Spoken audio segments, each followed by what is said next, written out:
पाणी वाचवा, पाणी वाचवा, जीवन वाचवा. बघा, पाणी आहे निसर्गाचे अनमोल रत्न. पाणी वाचवण्याचा करा सर्वांनी प्रयत्न. नळ बंद ठेवा, पाणी जपून वापरा. जल ही जीवन है. आज पाणी वाचवा, उद्या भविष्य वाचवा. पाणी वाचवा, जीवन वाचवा. Save water, save life. पाणी जपा हीच खरुडेची सेवा. पाणी वाचवा, अन्नदाता वाचवा. पाणी खूप मौल्यवान आहे. थेंब थेंब वाचवा, जीवन वाचवा.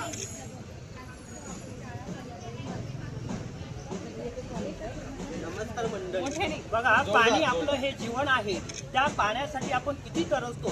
तर बघा, आज आपण एक छोटीशी नाटकं सादर करणार आहोत. तर घरातील प्रसंग, आई आणि मुलगी हे कसं पाण्याचा वापर करता हे याच्यातून बघूया.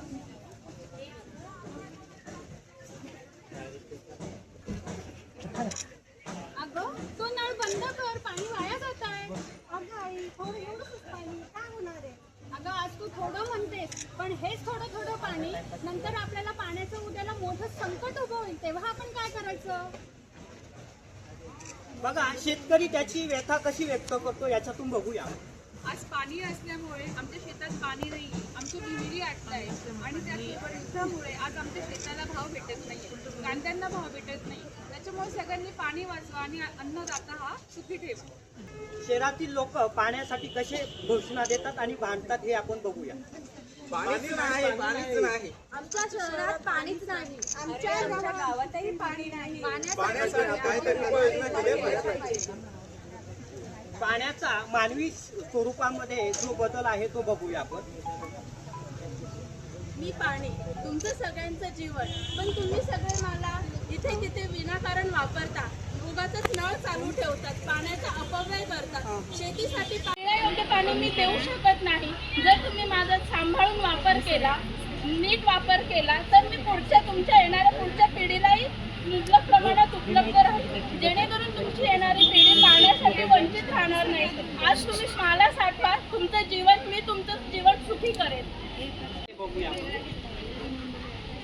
आता मला कळालं, पाणी खूप मौल्यवान आहे.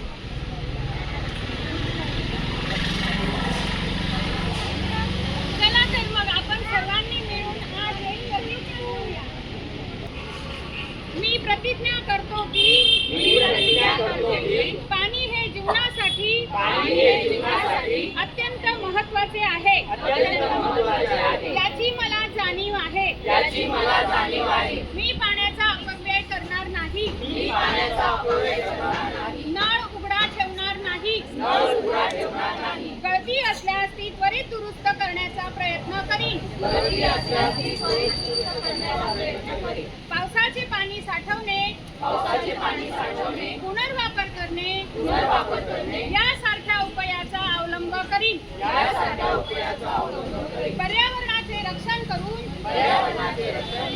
जलसंपत्ती जपण्याचा प्रयत्न करीन.